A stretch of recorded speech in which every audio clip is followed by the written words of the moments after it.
الحمدللہ رب العالمین والصلاة والسلام علی محمد الامین فاعوذ باللہ من الشیطان الرجیم بسم اللہ الرحمن الرحیم۔ خواتین و حضرات، ہم سورہ اعراف کی آیت 77 سے درس کی ابتدا کر رہے ہیں۔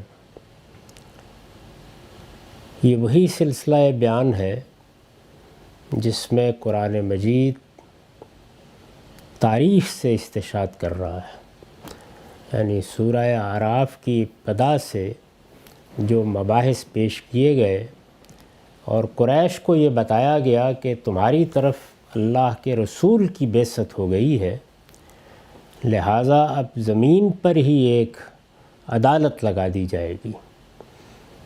تو اس کے لیے جو انفس و آفاق کے دلائل ہیں، قرآن کا عام طریقہ یہ ہے کہ ان کو پیش کرنے کے بعد وہ تاریخ سے استشہاد کرتا ہے، اور تاریخ سے استشہاد کا مطلب ہے کہ ایام اللہ سے استشہاد کیا جائے۔ یہ بھی قرآن کی خاص تعبیر ہے، یعنی اللہ تعالیٰ کی دینونت کا ظہور جن دنوں میں ہوا، جزا و سزا کا ظہور جن دنوں میں ہوا۔ اس میں پہلے سیدنا نوح علیہ السلام کے ذریعے سے جو عدالت لگائی گئی اس کو بیان کیا، پھر دوسرے پیغمبروں کا سلسلہ شروع ہو گیا، اب صالح علیہ السلام کے ذریعے سے جو دینونت برپا ہوئی اس کو بیان کیا جا رہا ہے۔ اس کا کچھ حصہ اس سے پہلے زیر بحث آ چکا۔ بات یہاں تک پہنچ گئی تھی کہ جب وہ دعوت سننے، اس پر اشکالات وارد کرنے اور ہر لحاظ سے اس کو دیکھنے کے باوجود سرکشی سے باز نہیں آئے، یعنی صالح علیہ السلام نے اللہ کا پیغام پہنچایا، اللہ کی دعوت پیش کی، اپنی طرف سے ہر لحاظ سے اس دعوت کو واضح کیا، لیکن مخاطبین یعنی قوم کے لوگ سرکشی سے باز نہیں آئے۔ تو جیسا کہ پھر اللہ کے رسولوں کے معاملے میں سنت رہی ہے، انہوں نے ایک وقت مقرر کر دیا۔ یہ وقت ایک لحاظ سے الٹیمیٹم ہوتا ہے، یعنی چونکہ اب عدالت فیصلہ سنائے گی، اللہ تعالیٰ کی طرف سے یہ فیصلہ اس طرح ہوگا کہ اس میں ایمان والوں کو نجات دی جائے گی اور منکرین پر اللہ کے عذاب کا تعزیانہ برسا دیا جائے گا۔ تو اس سے پہلے کہ لوگوں کے لیے یہ فیصلہ صادر ہو، ایک وقت مقرر کر دیا جاتا ہے۔ یہ وقت کئی پہلوؤں سے مقرر کیا جاتا ہے، یعنی یہ کہہ دیا کہ اتنا دن لگیں گے، اتنے مہینے ہوں گے، کہیں 3 دن، کہیں 4 مہینے، جس میں لوگوں کو مہلت مل جاتی ہے کہ وہ اپنے طرز عمل پر غور کر لیں۔ اور یہاں بالکل دوسرا طریقہ اختیار کیا گیا کہ ایک اونٹنی نامزد کر دی گئی، چونکہ آخری مرحلہ وہی ہوتا ہے جب کوئی قوم پیغمبر کی جان کے درپے ہو جاتی ہے، یعنی جب وہ دیکھتے ہیں کہ پیغمبر اپنی دعوت سے باز نہیں آ رہے، وہ وہی بات کہتے چلے جا رہے ہیں، اور اس کے نتیجے میں ان کے آبا کا دین، ان کے توہمات، ان کے معتقدات، ان کے بت، ان کے معبود سب زیر بحث ہیں، تو پھر وہ پیغمبر کو مار دینا چاہتے ہیں، قتل کر دینا چاہتے ہیں۔ اس کے لیے یہ ایک طریقہ اختیار کیا گیا کہ ایک اونٹنی نامزد کر دی گئی کہ پہلے مرحلے میں یہ اندازہ ہو جائے کہ سرکشی کہاں تک پہنچ چکی ہے، اور اونٹنی کے بارے میں یہ طے کر دیا گیا کہ یہ اب اللہ کی اونٹنی ہوگی، اس کو نقصان پہنچاؤ گے تو بس وہی دن زمین پر تمہارا آخری دن ہوگا، اس کے بعد عذاب کا فیصلہ ہو جائے گا۔ رسالت مآب صلی اللہ علیہ وسلم کے بارے میں بعض روایتوں میں عام طور پر پڑھا ہوگا کہ ایک موقع پر آپ نے قبر پر ایک سبز ٹہنی نصب کر دی اور دعا کی کہ پروردگار ان کے اوپر کچھ عذاب میں تخفیف ہو جائے۔ تو ٹہنی کس لیے نصب کی گئی کہ سبز ٹہنی خشک ہونے میں وقت لیتی ہے، تو گویا اتنے وقت کے لیے آپ نے ایک معیار کے ساتھ ٹہنی لگا کر دعا کرنا شروع کر دی۔ تو یہاں پر یہ کیا گیا کہ اب قوم کو بجائے اس کے یہ کہا جائے کہ 3 دن کی مہلت ہے یا 4 ماہ کی مہلت ہے، ایک اونٹنی نامزد کر دی گئی کہ اس کو جس دن نقصان پہنچاؤ گے بس وہی تمہارے اس زمین پر رہنے بسنے کا آخری دن ہوگا۔ تو یہاں سے اب بات آگے بڑھ رہی ہے۔ ارشاد فرمایا ہے فَعَقَرُوا النَّاقَةَ، پھر انہوں نے اونٹنی کی کوچیں کاٹ دی۔ یعنی وہ وقت آ گیا کہ جب یہ بحث ہونے لگ گئی کہ یہ کیا بات ہے، یعنی ہم اس سے ڈر جائیں، ایک اونٹنی ایک پورے دن پانی پر قبضہ کیے رہتی ہے، جہاں چاہے چرتی پھرتی ہے اور ہم اس کو ہاتھ نہیں لگا سکتے، تو اس کا مطلب کیا ہوا؟ اس کا مطلب یہ ہے کہ ہم نے تو سالے کی بات مانے بغیر مان لی۔ تو اس کے نتیجے میں ایک سرکشی اور تمرد کا رویہ پیدا ہوا، اور ٹھیک وہی بات ہوئی جس کے لیے اونٹنی نامزد کی گئی تھی کہ پھر انہوں نے اونٹنی کی کوچیں کاٹ دیں۔ فَعَقَرُوا النَّاقَةَ وَعَتَوْا عَنْ أَمْرِ رَبِّهِمْ وَقَالُوا يَا صَالِحُ ائْتِنَا بِمَا تَعِدُنَا إِن كُنتَ مِنَ الْمُرْسَلِينَ۔ سرکشی کس طرح ہوتی ہے، یہ جملہ اس کو پوری طرح ادا کر دیتا ہے۔ پھر انہوں نے اونٹنی کی کوچیں کاٹ دیں اور پورے تمرد کے ساتھ، سرکشی کے ساتھ اپنے پروردگار کے حکم سے سرتابی کی، اور کہہ دیا کہ اے صالح، اگر تم خدا کے بھیجے ہوئے ہو تو ہم پر لے آؤ وہ عذاب جس کی تم دھمکی دے رہے ہو۔ یہ نوبت آ جاتی ہے جس کے بعد اللہ تعالیٰ اپنا فیصلہ سناتے ہیں۔ یہ جو جملہ ہے کہ فَعَقَرُوا النَّاقَةَ وَعَتَوْا عَنْ أَمْرِ رَبِّهِمْ، اس پر میں نے لکھا ہے اصل میں لفظ عتو آیا ہے اور اس کے ساتھ ان کا صلہ ہے۔ ان سے یہ سرکشی اور سرتابی دونوں کے مفہوم پر متضمن ہو گیا ہے۔ یعنی عربی زبان کا ایک عام طریقہ یہ ہے کہ بعض اوقات 2 فعل لانا مقصود ہوتے ہیں، لیکن ان 2 کی بجائے ایک لے آیا جاتا ہے اور دوسرے کی علامت کے طور پر اس کی مناسبت کا صلہ اس کے ساتھ لگا دیتے ہیں۔ تو یہاں یہی طریقہ اختیار کیا گیا ہے۔ اس میں پھر اس دوسرے فعل کو نکالنا ضروری ہوتا ہے ترجمے میں۔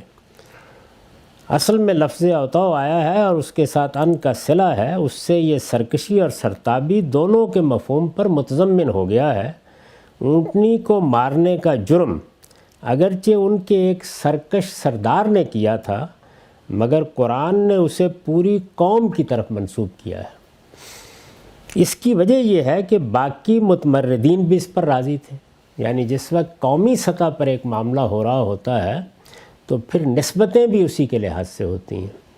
اگر قوم کے اندر سے کچھ لوگ اٹھ کھڑے ہوں اور وہ متمردین اور سرکش لوگوں کا ہاتھ پکڑیں یا برات کا اظہار کریں تو یہ اور بات ہے، لیکن اگر پوری قوم انہی سرداروں کے پیچھے کھڑی ہو اور سب کے سب خاموشی سے تماشا دیکھ رہے ہوں اور جو کچھ سرکش سرداروں کی طرف سے کیا جائے اس کی خاموش تائید کر رہے ہوں، تو پھر یہ پوری کی پوری قوم کا فعل بن جاتا ہے۔ اونٹنی کو مارنے کا جرم اگرچہ ان کے ایک سرکش سردار نے کیا تھا، مگر قرآن نے اسے پوری قوم کی طرف منسوب کیا ہے۔ اس کی وجہ یہ ہے کہ باقی متمردین یعنی باقی سرکش لوگ، سرکش سردار بھی اس پر راضی تھے۔ یہ اونٹنی ان کی سرکشی کو جانچنے کا ایک پیمانہ تھی، یعنی اس کو ایک پیمانے کے طور پر مقرر کر دیا گیا تھا کہ جب تم اس اونٹنی کو کوئی نقصان پہنچاؤ گے تو اپنا پیمانہ عمر بھی لبریز کر لو گے۔ اس کے مارنے سے واضح ہو گیا کہ انہیں مزید مہلت دی گئی تو ان کا اگلا ہدف خود حضرت صالح ہوں گے۔ یہ سرکشی بتا رہی ہے کہ اگر مزید مہلت ملی تو یہ قوم پیغمبر کو مارنے یا قتل کرنے سے باز نہیں آئے گی۔ یہاں بات پہنچ گئی۔ رسالت مآب صلی اللہ علیہ وسلم نے بھی جب ہجرت کی ہے یا آپ کو ہجرت کا حکم دیا گیا تو وہ اس وقت دیا گیا جب قریش نے فیصلہ کر لیا کہ اب ہم سب مل کے ایک رات ان کو قتل کر دیں گے۔ جب یہ فیصلہ کوئی قوم کر لیتی ہے اور اس کا یہ رویہ نمایاں ہو کر سامنے آ جاتا ہے تو پھر اللہ تعالیٰ اس بات کو پسند نہیں کرتے کہ پیغمبر کے خلاف کوئی اقدام ہونے دیا جائے، پھر اس کو نکال لیا جاتا ہے۔ تو یہاں ان کے اونٹنی کی کوچیں کاٹ دینے سے یہ بالکل واضح ہو گیا کہ اب یہ قوم سرکشی کے اسی مقام تک پہنچ چکی ہے۔ تو پھر کیا ہوا؟ جب انہوں نے یہ کہا کہ اگر تم بھیجے ہوئے ہو تو ہم پر لے آؤ وہ عذاب جس کی تم ہمیں دھمکی دے رہے ہو، فَأَخَذَتْهُمُ الرَّجْفَةُ، آخر ایک سخت تھرتھراہٹ نے انہیں آ لیا، فَأَصْبَحُوا فِي دَارِهِمْ جَاثِمِينَ، اور وہ اپنے گھروں میں اوندے پڑے کے پڑے رہ گئے۔ ایک سخت تھرتھراہٹ نے انہیں آ لیا، یہ اس عذاب کی تصویر ہے۔ قرآن مجید مختلف قوموں پر عذاب کی تصویر کھینچتا ہے تو اس کے لیے تعبیرات بھی مختلف اختیار کرتا ہے۔ یہاں اس کے لیے رجفہ کا لفظ استعمال کیا ہے جو تھرتھراہٹ کے لیے عربی زبان کا ایک معروف لفظ ہے۔ آخر ایک سخت تھرتھراہٹ نے انہیں آ لیا، فَأَصْبَحُوا فِي دَارِهِمْ جَاثِمِينَ، اور وہ اپنے گھروں میں اوندے پڑے کے پڑے رہ گئے۔ اس سخت تھرتھراہٹ پر میں نے لکھا ہے، اس لفظ سے یہ لازم نہیں آتا کہ یہ زلزلے کا عذاب تھا۔ قرآن کے اشارات سے معلوم ہوتا ہے کہ قوم عاد پر آنے والے عذاب کی طرح یہ بھی رعد و برق کا عذاب تھا، یعنی بادل امڑ آئے ہیں اور طوفان آ گیا ہے اور اس میں کڑک بھی ہے اور اس میں چمک بھی ہے، اس سے جو تھرتھراہٹ پیدا ہوتی ہے اس کو اس لفظ سے تعبیر کیا ہے۔ قرآن کے اشارات سے معلوم ہوتا ہے کہ قوم عاد پر آنے والے عذاب کی طرح یہ بھی رعد و برق کا عذاب تھا، جس میں شمال کی باد صرصر کئی دنوں تک مسلط رہی اور بادلوں کی ہولناک کڑک اور بہرا کر دینے والی چیخوں نے ہر چیز کو ہلا کر رکھ دیا۔ دوسری جگہوں پر جو تصویر کھینچی گئی ہے وہ اسی کو بیان کرتی ہے۔ امام حمید الدین فراہی نے سورہ زاریات کی تفسیر میں اس پر تفصیل سے بحث کی ہے۔ اس بحث کو اگر آپ دیکھیں گے تو اس میں سب قوموں پر یہ عذاب کس طریقے سے آئے ہیں اور ان کے لیے کیسے ہوائیں طوفان بن گئیں، کس طرح سے بارش طوفان بن گئی۔ اب ہم نے قوم نوح کے معاملے میں دیکھا کہ گویا زمین نے اپنا پانی اگل دیا، آسمان نے سارا پانی برسا دیا۔ کبھی یہ ہوا کہ سخت آندھی ایک عذاب بن کر لوگوں پر مسلط ہو گئی، جس کو حاسب سے تعبیر کیا ہے۔ تو یہاں پر جو کچھ ہوا وہ دوسرے مقامات کا مطالعہ کرنے سے معلوم ہوتا ہے کہ شمال کی باد صرصر چلی اور کئی دنوں پر پوری بستی پر مسلط ہو گئی۔ یہ ظاہر ہے جو علاقہ ہے اس کے لحاظ سے اس کو باد شمال کہا گیا ہے، اور بادلوں کی ہولناک کڑک اور بہرا کر دینے والی چیخوں نے ہر چیز کو ہلا کر رکھ دیا۔ یہ ہوا ان کے ساتھ۔ تو فرمایا کہ فَأَخَذَتْهُمُ الرَّجْفَةُ فَأَصْبَحُوا فِي دَارِهِمْ جَاثِمِينَ، آخر ایک سخت تھرتھراہٹ نے انہیں آ لیا اور وہ اپنے گھروں میں اوندے پڑے کے پڑے رہ گئے۔ فَتَوَلَّىٰ عَنْهُمْ، اس وقت صالح یہ کہتا ہوا انہیں چھوڑ کر چل دیا۔ فَتَوَلَّىٰ عَنْهُمْ، کیا کہتے ہوئے؟ وَقَالَ يَا قَوْمِ لَقَدْ أَبْلَغْتُكُمْ رِسَالَةَ رَبِّي وَنَصَحْتُ لَكُمْ وَلَٰكِن لَّا تُحِبُّونَ النَّاصِحِينَ۔ اس وقت صالح یہ کہتا ہوا انہیں چھوڑ کر چل دیا کہ میری قوم کے لوگوں، میں نے تو اپنے پروردگار کا پیغام تمہیں پہنچا دیا اور تمہاری بہت خیرخواہی کر دی، مگر تم خیرخواہوں کو پسند نہیں کرتے۔ یعنی یہ وہ آخری کلمات ہیں جو اس مرد صالح کی زبان سے نکلے۔ انہوں نے جب اپنی قوم کو چھوڑا اور اس کے بعد عذاب کا یہ تازیانہ برس پڑا تو اس طرح حسرت کے ساتھ فرمایا کہ میری قوم کے لوگوں، میں نے تو اپنے پروردگار کا پیغام تمہیں پہنچانے میں کوئی کسر نہیں چھوڑی، خیرخواہی کرنے میں بھی کوئی کسر نہیں چھوڑی، مگر تمہارا المیہ یہ ہے کہ تم خیرخواہوں کو پسند نہیں کرتے۔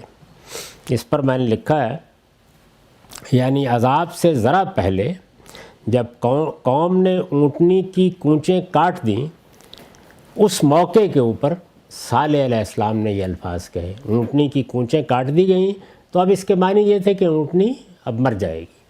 اس موقع پر استاذ امام لکھتے ہیں، یہاں یہ سوال پیدا ہوتا ہے کہ ترتیب بیان میں اس بات کو عذاب کے ذکر کے بعد کیوں کر دیا؟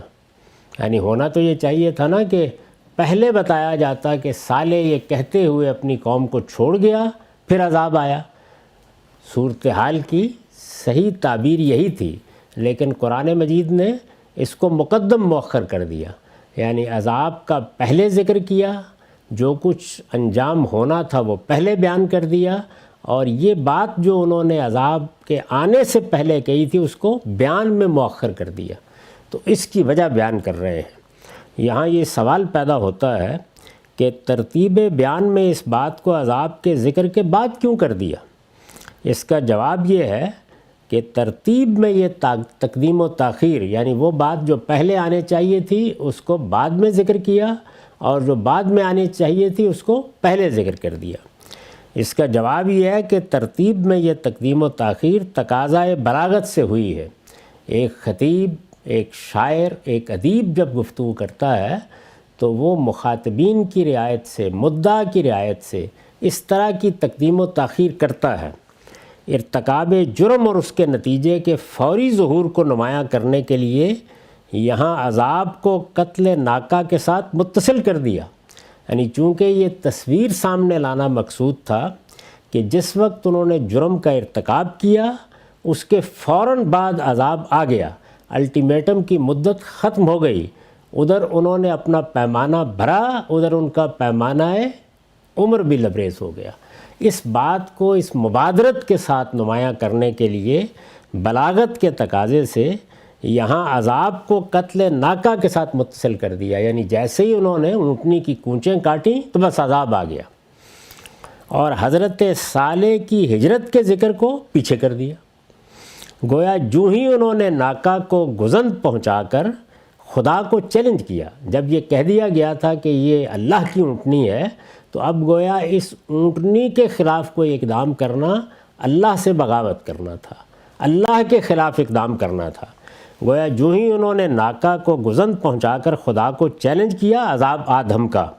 عذاب کی یہ سبقت و مبادرت اچھی طرح ظاہر نہ ہو سکتی اگر اس بیچ میں کوئی اور بات ذکر میں آ جاتی، یعنی گویا یہ تصویر اس چیز کو سامنے لانے کے لیے کھینچی گئی کہ یہ واضح ہو جائے کہ جیسے ہی الٹیمیٹم کی مدت ختم ہوئی تو پھر یوں نہیں ہوا کہ کوئی عام موسمی نوعیت کا تغیر ہے جس کا انتظار کیا گیا، نہیں، جو فیصلہ کیا گیا تھا وہ پھر آسمان سے صادر ہو گیا، یعنی اس عذاب نے آ کے اس بستی میں ڈیرے ڈال دیے، اور پھر وہ اسی وقت وہاں سے گیا جب کہ وہ پوری قوم تباہ ہو گئی۔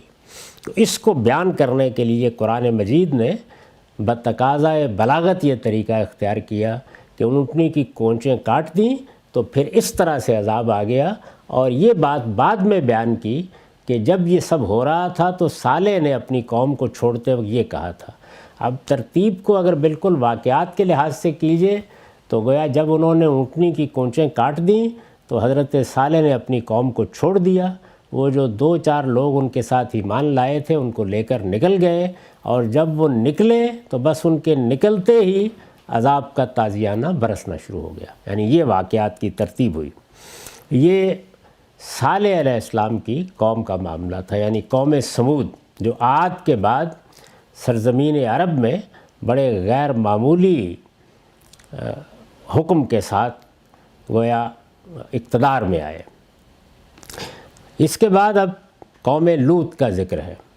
یہ قرآن مجید کا وہی طریقہ ہے کہ پے در پے جو عربوں کے لیے مانوس واقعات ہیں، جن سے وہ واقف ہیں، جو ان کی تاریخ میں ثبت ہیں، جو ان کے بچے بچے کی زبان پر ہیں، انہی کو اس پہلو سے نمایاں کر کے سنایا جاتا ہے کہ یہ تاریخ کے وہ واقعات ہیں جو خدا کی دینونت کے ظہور کو تاریخی طور پر ثابت کرتے ہیں۔ یہ بتاتے ہیں کہ اس وقت تمہاری طرف جس رسول کی بعثت ہوئی ہے، اس سے پہلے جس قوم کی طرف اللہ نے اس طرح رسول بھیجا ہے اس کے ساتھ یہی معاملہ ہوا ہے۔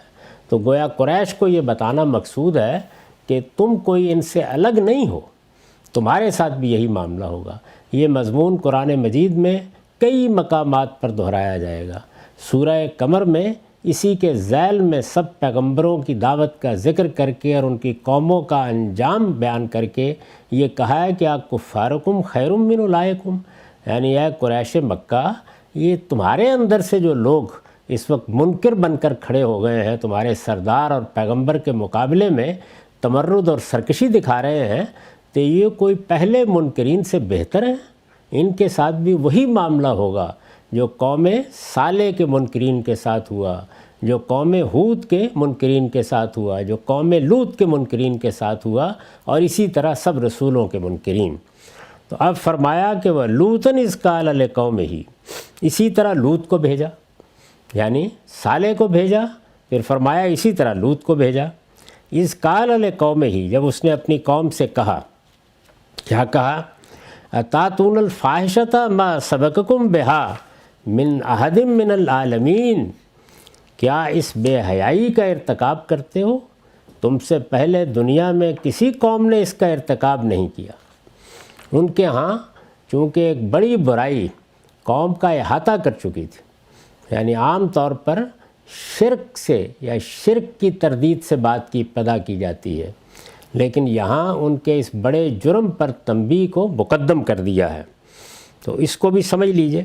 ایک تو پیچھے جو سیدنا ہود نے فرمایا تھا، سیدنا صالح نے معاف کیجئے فرمایا تھا کہ مگر تم خیرخواہوں کو پسند نہیں کرتے، اس پر میں نے لکھا ہے کہ کسی قوم کے بگاڑ کی یہی وہ آخری حد ہوتی ہے جس کے بعد اس کی اصلاح کا امکان باقی نہیں رہتا، اس وقت خیر خواہ ہدف ملامت اور بدخواہ اس کے لیڈر اور ہیرو بن جاتے ہیں۔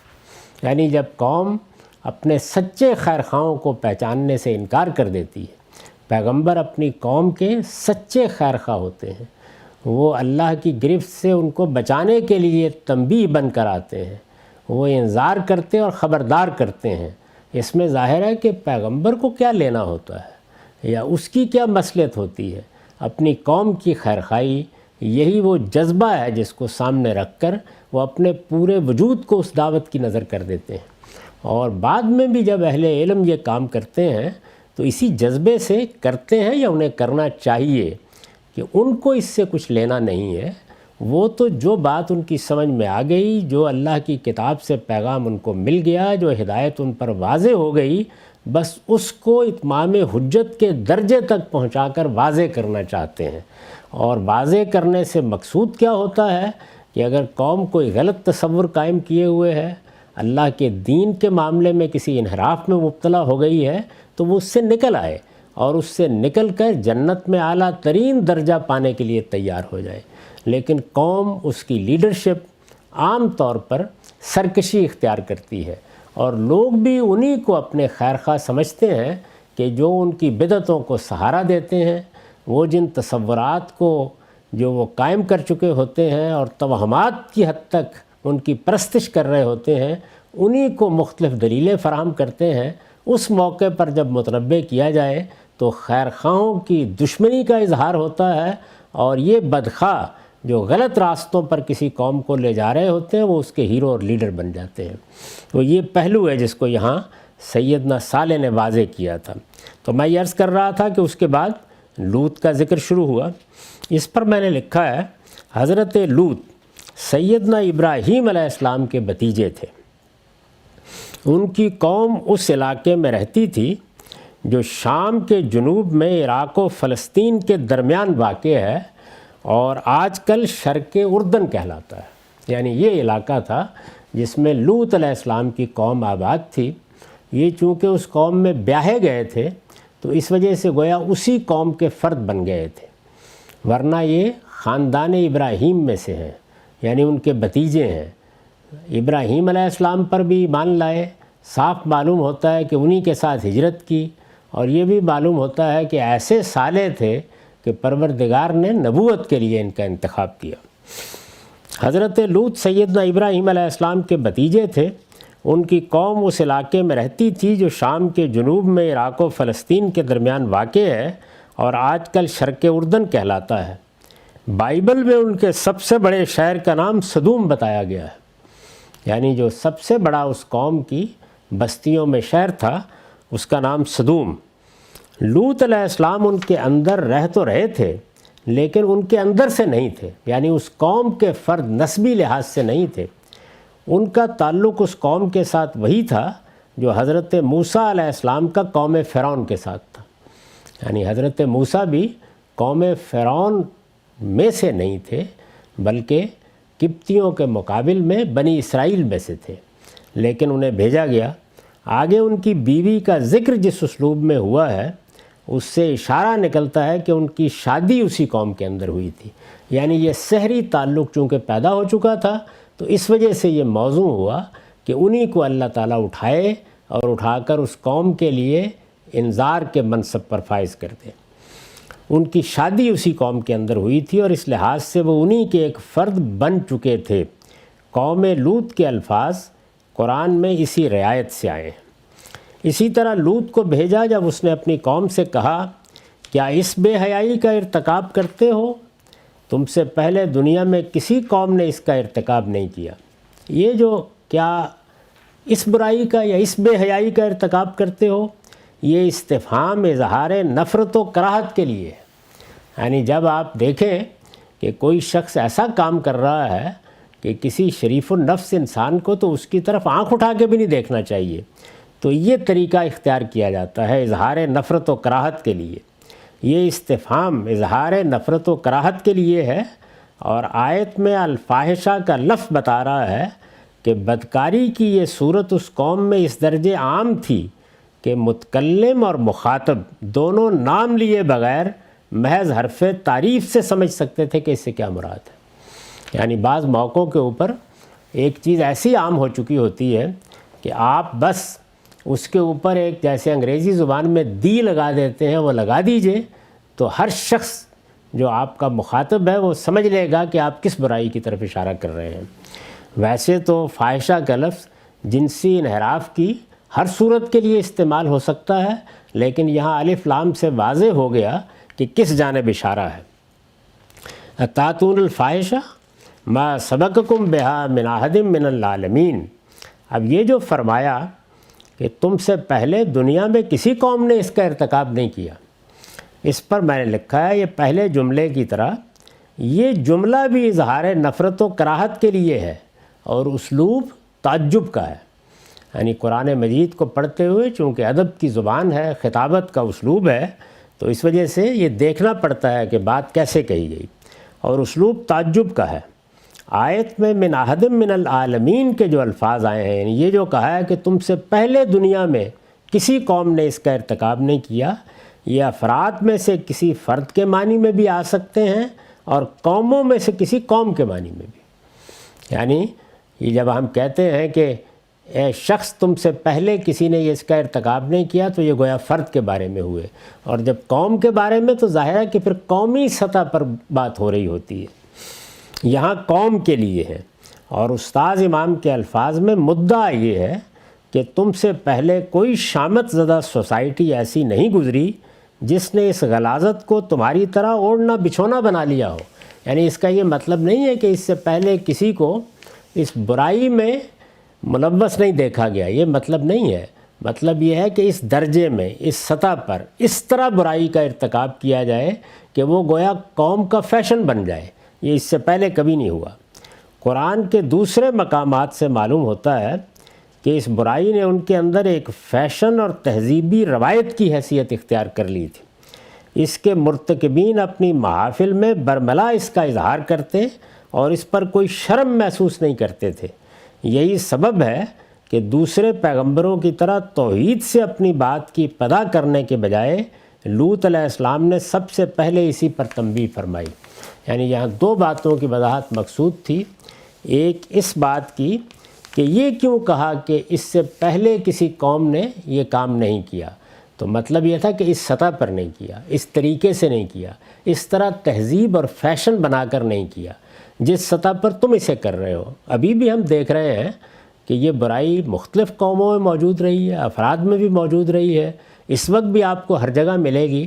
لیکن اگر کسی قوم کا یہ حال ہو جائے، لوگ مجلسوں میں اس طرح کے معاملات کا ذکر کرنے لگ جائیں، ایک دوسرے کے سامنے اس پر اظہار فخر کرنے لگ جائیں، اپنے اس طرح کے تعلقات کا عام چرچا کرنے لگ جائیں، یہ چیز اخباروں کی زینت بننے لگ جائے، اگر کسی کا کوئی خاص محبوب ہو تو اس کے قصیدے لکھیں اور وہ ہر جگہ پڑھے جا رہے ہوں، تو پھر گویا یہ چیز فیشن بن گئی، پھر یہ محض ایک برائی نہیں رہی جس کو آدمی کرتا بھی ہے تو شرم محسوس کرتا ہے یا چھپانے کی کوشش کرتا ہے اس سے یہ مقصود ہے بتانا کہ برائیاں تو سب رہی ہیں، یعنی انسان کی فطرت میں کوئی بڑا تغیر نہیں آتا، لیکن ایک برائی انفرادی سطح پر ہوتی ہے، ایک برائی قومی سطح پر برائی بن جاتی ہے۔ ہمارے ہاں آپ دیکھیے کہ جس طریقے سے موجودہ زمانے میں یہ ہم جنس پرستی اور اس سے متعلق دوسری بعض چیزیں زیر بحث آئی ہیں، قومی مسئلہ بنی ہیں، ان تعلقات کو شادی بیاہ کے الفاظ سے تعبیر کیا گیا ہے، عدالتوں نے ان کے حق میں فیصلے کیے ہیں۔ ظاہر ہے کہ یہ چیز اس سے پہلے سوسائٹی میں یا عام طور پر دنیا میں نہیں ہوئی۔ تو قوم لوط کے ہاں یہ معاملہ اس سطح پر ہو گیا تھا، مردوں کے ساتھ تعلقات کا، اس وجہ سے یہ فرمایا کہ اس سے پہلے دنیا میں کسی قوم نے اس کا ارتکاب نہیں کیا۔ پھر جو دوسرا پہلو ہے کہ سیدنا لوط علیہ السلام نے یہ کیوں کیا کہ اسی برائی سے بات کی ابتدا کی، یہ بھی تو ایک سوال ہے، اس پر انشاءاللہ ہم اگلی نشست میں بات کریں گے۔ اقول قولی ھذا واستغفر اللہ لی ولکم ولسائر المسلمین۔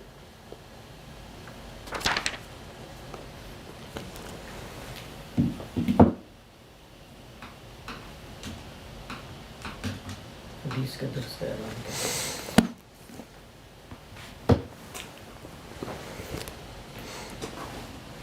اب حدیث کا درس ہوگا۔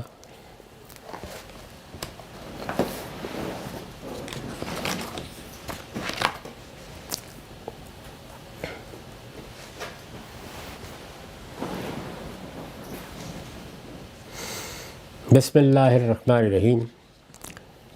قال حارثۃ بن وہب الخزاعی سمعت النبی صلی اللہ علیہ وسلم یقول الا اخبرکم باہل الجنہ قلنا بلا قال کل ضعیف متضاعف لو اقسم علی اللہ لا برا۔ حارثہ بن وہب خزاعی کا بیان ہے کہ میں نے رسول اللہ صلی اللہ علیہ وسلم کو سنا کہ آپ نے فرمایا میں تمہیں بتاؤں کہ جنت کے لوگ کون ہیں؟ ہم نے عرض کیا کیوں نہیں یا رسول اللہ؟ آپ نے فرمایا سب بے نوا عاجزی کرنے والے کہ اگر اللہ کے بھروسے پر قسم کھا بیٹھیں تو اللہ اسے پورا کر دے۔ یہ جو آخری جملہ ہے اس پر میں نے لکھا ہے کہ یہ اللہ تعالیٰ کے ساتھ ان کے تعلق کی تعبیر ہے۔ مدعا یہ ہے کہ بظاہر بے نوا اور مساکین نظر آتے ہیں، لیکن اپنے پروردگار کے ساتھ اس درجہ محبت اور اعتماد کے رشتے سے جڑے ہوئے ہوتے ہیں۔ اس میں جو الفاظ استعمال کیے گئے ہیں بہت قابل غور ہیں، یعنی کلو ضعیفم معاف کیجیے الحمدللہ، کلو ضعیفم متضاعف، بے نوا عاجزی کرنے والے، بے نوا عاجزی کرنے والے یعنی غریب لوگ، مساکین۔ اللہ تعالیٰ نے دنیا میں انہیں دولت سے، عزت سے، اقتدار سے محروم کر کے آزمایا۔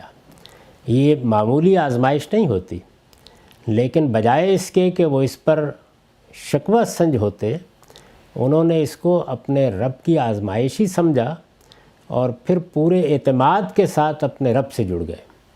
یہاں کوئی خانقاہوں میں بیٹھے ہوئے لوگ بیان کرنا مقصود نہیں ہے، یعنی یہ مزدور ہیں، یہ عام زندگی کے اندر محنت کرنے والے محنت کش ہیں، اس طرح کے لوگ ہیں۔ غریبی، بے نوائی، کوئی چیز بھی خدا سے ان کے تعلق کے راستے میں رکاوٹ نہیں بن سکی۔ اپنے رب کو پکارتے ہیں، اپنے رب کی عبادت کرتے ہیں، اسی پر سچا بھروسہ رکھتے ہیں۔ یہ وہ لوگ ہیں کہ جو اگر کسی موقع کے اوپر اپنے پروردگار پہ اعتماد کر کے یہ کہہ بیٹھیں کہ خدا کی قسم یہ تو ہوگا ہی، تو اللہ اسے پورا کر دیتا ہے۔ یعنی یوں نہیں ہے کہ وہ اس طرح کے دعوے کرتے پھرتے ہیں۔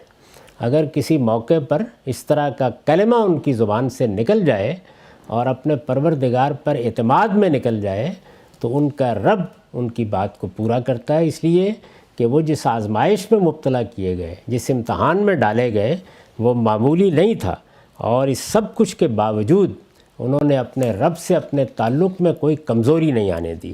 تو ارشاد فرمایا کہ یہ اہل جنت ہوں گے۔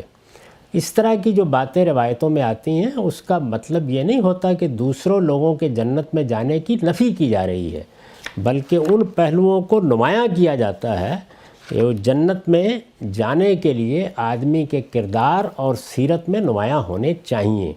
یہ مقصود ہوتا ہے۔ روایتوں کے بارے میں کئی مرتبہ توجہ دلا رہا ہوں کہ وہ کوئی قاعدہ کلیہ نہیں بیان کر رہی ہوتی، یعنی کسی موقع پر بات کرتے ہوئے، کسی خاص پہلو کو واضح کرتے ہوئے رسالت مآب صلی اللہ علیہ وسلم کوئی بات فرماتے ہیں۔ جب آپ کو دین کے مجموعی تصور کو جاننا ہو تو ہمیشہ قرآن مجید کی طرف رجوع کرنا چاہیے۔ قرآن مجید اس کا پورا فریم متعین کر دیتا ہے، یعنی یہ بتا دیتا ہے کہ دولت کے بارے میں صحیح نقطہ نظر کیا ہے، اقتدار کے معاملے میں صحیح نقطہ نظر کیا ہے، زینتوں کے معاملے میں صحیح نقطہ نظر کیا ہے۔ تو دنیا کی پوری اسکیم سے متعلق اللہ تعالیٰ کیا چاہتے ہیں وہ متعین کر دیتا ہے۔ اس میں اب ظاہر ہے کہ میں بھی امتحان میں ہوں، آپ بھی امتحان میں ہیں، زید بکر سب امتحان میں ہیں، ہمارے حکمران ہوں یا ہمارے علماء ہوں یا ہمارے دانشور ہوں، سب معرض امتحان میں کھڑے ہیں۔ اس صورتحال میں جو غریب اور بے نوا لوگ ہوتے ہیں وہ ظاہر ہے کہ ایک ایسے امتحان سے دوچار ہوتے ہیں جس میں انہیں بہت کچھ سہنا پڑتا ہے۔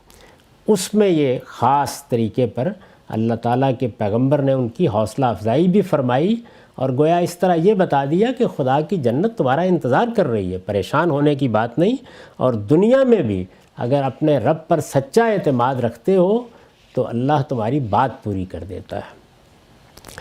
عن عیاض ابن حمار المجاشعی ان رسول اللہ صلی اللہ علیہ وسلم قال ذات یوم فی خطبتہ اہل الجنت ثلاثہ ذو سلطان مقسط متصدق موفق ورجل رحیم رقیق القلب لکل ذی قربہ و مسلم وعفیف متعفف ذو عیال۔ عیاض رضی اللہ عنہ کی روایت ہے کہ رسول اللہ صلی اللہ علیہ وسلم نے فرمایا، خطبے میں ایک دن فرمایا، جنت میں 3 قسم کے لوگ ہوں گے۔ ایک وہ عادل حکمران جو صدقہ و خیرات کرتا اور نیکی اور خیر کے لیے خدا کی توفیق سے بہرہ یاب ہے، یعنی اس کو اقتدار ملا ہے، طاقت ملی ہے۔ اقتدار، طاقت، دوسروں پر تفوق، برتری، یہ انسان کو سرکش بنا دیتی ہے، خدا سے بے پرواہ بنا دیتی ہے۔ وہ یہ نعمتیں اپنے استحقاق کے طور پر اپنی سمجھنے لگ جاتا ہے، اس کو یہ احساس نہیں ہوتا کہ یہ میرے رب کا امتحان ہے۔ وہ کسی کو مصیبت میں ڈال کر امتحان کرتا ہے اور کسی کو حسن، اقتدار، علم اور برتری دے کر امتحان کرتا ہے۔ تو فرمایا کہ وہ عادل حکمران، یعنی اس کو حکمرانی ملی لیکن وہ اللہ کا خوف رکھتا تھا، تو اس لیے اس نے عدل اور انصاف کو اپنا شعار بنایا۔ پھر یہ کہ اس زمانے میں تو بادشاہی ہوتے تھے، اس کے پاس جو دولت آئی، جو خراج آیا، جو اس کے خزانے بھرے گئے، تو وہ اس سے صدقہ و خیرات کرتا ہے اور نیکی اور خیر کے لیے خدا کی توفیق سے بہرہ یاب ہے، یعنی اس کی طرف سے لوگوں کے لیے نیکی صادر ہوتی ہے، خیر صادر ہوتا ہے، وہ انہیں امن دیتا ہے، وہ انہیں انصاف دیتا ہے، وہ ان کی بہبود کا خیال رکھتا ہے، وہ اپنے خزانوں کا منہ ان کے لیے کھولے رکھتا ہے۔ جو چیز بھی اس سے صادر ہوتی ہے وہ نیکی اور خیر کی چیز ہوتی ہے۔ ایک وہ حکمران، دوسرا وہ سراپا شفقت آدمی جو ہر قریبی رشتہ دار بلکہ ہر مسلمان کے لیے دل کا نرم ہے۔ یہ دل کی نرمی یہ بہت بڑی چیز ہے، یعنی آدمی کے اندر بے شمار محاسن اس سے پیدا ہوتے، اور اگر طبیعت میں درستی ہو، سختی ہو، غصہ ہو، دوسروں پر پل پڑنے کی عادت بن جائے تو آدمی جو محاسن اس کے اندر ہوتے ہیں ان سے بھی بارہا محروم ہو جاتا ہے۔ تو اس لیے یہ فرمایا کہ ایک انسان جب دنیا میں زندگی بسر کرتا ہے تو ظاہر ہے کہ اس کا جو اخلاقی وجود ہے وہ کوئی ایسی چیز تو نہیں ہے کہ ایک شمع کی طرح تنہا جلتا رہے گا، لوگوں سے تعلق ہی میں اس کی روشنی پھیلتی ہے۔ تو وہ جو روشنی ہے وہ کیسے پھیلے؟ وہ سراپا شفقت بن کر رہے ہر قریبی رشتہ دار کے لیے۔ یہ آدمی کا وہ دائرہ ہوتا ہے جس کے اندر وہ زندگی بسر کرتا ہے، لیکن پھر فرمایا بلکہ ہر مسلمان کے لیے، یعنی اپنے گرد و پیش میں یہ مسلمانوں کی جو معاشرت ہے اس میں کیا رویہ ہونا چاہیے اس کو بیان کیا جا رہا ہے، تو دل کا نرم ہو۔ اور پھر فرمایا تیسرا وہ عیال دار فقیر جو گناہ اور سوال سے اپنے آپ کو بچاتا ہے، یعنی محتاج بھی ہے، ذمہ داریوں کے بوجھ تلے بھی ہے، لیکن نہ گناہ کرنے کی طرف رغبت رکھتا ہے اور نہ سوال کرنے کی، بلکہ کوشش یہی ہوتی ہے کہ اس غریبی میں بھی، اس تنگ دستی میں بھی میں محنت کر کے اپنے لیے کچھ اسباب پیدا کر لوں۔ یہ چیز اس کے اندر نہیں ہوتی کہ چلیے اب غریبی آ گئی ہے اور اس طرح کی صورتحال پیدا ہو گئی ہے تو دستے سوال دراز کرتے ہیں اور اطمینان سے بیٹھ کے کھاتے ہیں۔ وہ یہ رنگ گوارا نہیں کرتا، بلکہ کوشش کرتا ہے کہ اپنے لیے محنت کے، جدوجہد کے راستے تلاش کرے۔ تو یہ تینوں لوگ جو ذکر کیے گئے ہیں، یہ دیکھیے یہ پھر ایک اور تصویر ہے کہ جنت میں جانا چاہتے ہو تو گویا یہ اعمال اختیار کرو، یہ رویے پیدا کرو، اپنے اخلاقی وجود کی اس طریقے سے تطہیر کرو۔ چنانچہ میں نے لکھا ہے کہ یعنی اسی طرح کے لوگ ہوں گے جن سے خدا کی جنت آباد کی جائے گی۔ یہ اسلوب روایتوں میں بہت اختیار کیا گیا ہے۔ یہ جو بتایا میں نے تو کیا بتایا، یہ کہ یہ لوگ نہیں محض، بلکہ اس طرح کے لوگ، ان صفات کے حاملین۔ تو رسالت مآب صلی اللہ علیہ وسلم موقع کے لحاظ سے مختلف لوگوں کو ان صفات، ان خصال کی طرف توجہ دلاتے ہیں، یہ مقصود ہوتا ہے۔ اقول و قولی ھذا واستغفر اللہ لی ولکم لسائر المسلمین۔ اس روایت کا متن صحیح مسلم سے لیا گیا تھا، یہ 5113 ہے۔ اب 10 منٹ کا وقفہ ہوگا، اس کے بعد انشاءاللہ سوالوں کی نشست شروع ہو جائے گی۔ بسم اللہ الرحمن الرحیم۔ اب میں سوالات کے لیے حاضر ہوں۔ بہت شکریہ غم صاحب، آپ کے وقت کا سوالات کا آغاز کرتے ہیں۔ غم صاحب، پہلا سوال اس بحث سے متعلق ہے جو پچھلے دنوں میزان میں آپ نے پڑھائی تھی، ختم نبوت کے زیر عنوان، اور آپ نے اس میں یہ بتایا تھا کہ رسول اللہ صلی اللہ علیہ وسلم کی ختم نبوت کے حوالے سے قرآن مجید نے بالکل صراحت کے ساتھ یہ اعلان کر دیا ہے کہ اب آپ صلی اللہ علیہ وسلم کے بعد کوئی نبی دنیا میں تشریف نہیں لا سکتا۔ آپ کے جو الفاظ ہیں وہ یہ ہیں کہ نہایت واضح اور قطعی الفاظ میں بار بار اعلان کیا ہے کہ آپ آخری نبی ہیں، آپ کے بعد کوئی نبی آنے والا نہیں ہے۔ پھر یہی نہیں، اس سے آگے یہ بات بھی واضح کر دی کہ نبوت کا منصب ہی ختم نہیں ہوا، اس کی حقیقت بھی ختم ہو گئی ہے، لہٰذا اب کسی شخص کے لیے نہ وحی و الہام کا امکان ہے، نہ مخاطبہ و مکاشفے کا۔ تو اس پر سوال پہلا یہ ہے کہ رسول اللہ صلی اللہ علیہ وسلم کی جو باتیں ہم تک پہنچی ہیں روایات کی صورت میں، اس میں دو روایات ہیں۔ ایک روایت یہ ہے کہ رسول اللہ صلی اللہ علیہ وسلم نے فرمایا لو کان بعدی نبی لکان عمر، اور ایک دوسری روایت ہے جس میں رسول اللہ صلی اللہ علیہ وسلم نے فرمایا ہے کہ لقد کان فی من قبل من بنی اسرائیل رجال یتکلمون من غیر ان یکون انبیاء فَإِن يَكُن مِّن أُمَّتِي مِنْهُمْ أَحَدٌ فَهُوَ عمر۔ تو اب سوال یہ ہے کہ یہ کہا گیا ہے کہ جو پہلی روایت ہے اس میں لو کے ساتھ رسول اللہ صلی اللہ علیہ وسلم نے ایک بات کی تصریح کر دی ہے، لو تو کسی امکان وقوع کو ختم کر دیتا ہے، لیکن جو دوسری روایت ہے اس میں بتایا گیا کہ اللہ بنی اسرائیل میں غیر انبیاء سے بھی کلام کرتا تھا، وہاں پر ان کے ساتھ اس بات کو بیان کیا گیا ہے۔ تو ان جو ہے وہ کسی امکان کی کلی نفی کے لیے نہیں آتا۔ تو یہ بتائیے گا کہ یہ لو اور ان کا فرق کیا ہے؟ دیکھیے، عربی زبان میں اگر کے معنی میں دو لفظ بولے جاتے ہیں۔ لو ماضی سے متعلق ہوتا ہے، ان مستقبل سے متعلق ہوتا ہے۔ یعنی اگر ہی کے معنی میں ہے، اردو زبان میں ہم کہتے ہیں نا اگر، یہ وہی لفظ ہے کہ جس کو عربی میں کہیں گے تو لو اور ان دو لفظ بولے جائیں گے۔ اور بھی بعض تعبیریں ہیں جو اس مقصد کے لیے اختیار کی جاتی ہیں، لیکن عام الفاظ یہ دو ہیں، لو اور ان۔ اب اردو میں چونکہ بالعموم ایک ہی لفظ استعمال کیا جاتا ہے، ماضی کے لیے بھی اور استقبال کے لیے بھی، اگر، تو آپ اردو جملوں سے سمجھ لیں کہ بات کیا ہے۔ میں آپ سے یہ کہتا ہوں کہ اگر میں لاہور جاتا تو بادشاہی مسجد دیکھتا، یہ میں نے ماضی کا صیغہ استعمال کیا۔ اگر میں جاتا، اگر میں گیا ہوتا، ماضی سے متعلق بات ہے نا، یعنی میں اپنے پچھلے معاملے کو بیان کر رہا ہوں۔ تو اس کا مطلب یہ ہے کہ نہ میں گیا ہوں، نہ میں نے بادشاہی مسجد دیکھی۔ تو جو ایک روایت ہے جس میں یہ کہا گیا ہے کہ اگر میرے بعد کوئی نبی ہونا ہوتا کسی پیغمبر کو تو وہ عمر ہوتے، تو گویا یہ بتا دیا کہ نہ ہونا ہے نہ عمر ہوں گے۔ نہ میں لاہور گیا نہ میں نے بادشاہی مسجد دیکھی. دیکھی. یہ بالکل وہی بات ہو گئی. اب آپ استقبال کے لیے اسی لفظ کو استعمال کریں، یعنی مستقبل فیوچر کے لیے. فیوچر کے لیے. تو کیا کریں گے کہ اگر میں لاہور گیا تو بادشاہی مسجد دیکھوں گا. ٹھیک.